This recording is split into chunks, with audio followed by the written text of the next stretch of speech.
আমরা যারা আইএসপি সেক্টরে কাজ করি, আমাদের গ্রাহকগুলো মনে করে আমরা একবার গ্রাহকের বাসায় সংযোগ দিয়ে আসি, ব্যাস প্রতি মাসে মাসে টাকা নিয়ে আসি, আমাদের টাকাই টাকা। আসলে বাস্তবতাটা একটু ভিন্ন।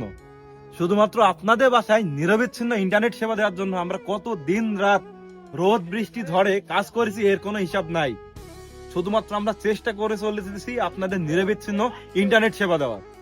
আরেকটা বাস্তব উদাহরণ দিই, যারা আমরা আইএসপি সেক্টরে আছি, লাস্ট কবে আমরা সময় মতো শ্বশুর বাড়ি গেছি এটা আমাদের মনে নেই, এবং আমরা চাইলেও যেতে পারি না। যেমন এখন হচ্ছে শীতের রাত, ঘড়িতে বাজে 8টা 10 মিনিট। আজকে শ্বশুর বাড়ি যাওয়ার কথা ছিল, এখানে কাজই শেষ হয়নি, তো যাবো কখন বলেন? শুধুমাত্র এই ত্যাগ আমরা দিচ্ছি আপনাদের নিরবিচ্ছিন্ন ইন্টারনেট সেবা দেওয়ার জন্য। আমরা যারা আইসি সেক্টরে একটা এমপ্লয় নিয়োগ দিই বা একটা টেকনিশিয়ান হায়ার করি, ওই টেকনিশিয়ান 2 থেকে 3 মাস পর ম্যাক্সিমাম চলে যায়। কারণ এই যে পরিশ্রম, এটা কেউ করতে চায় না।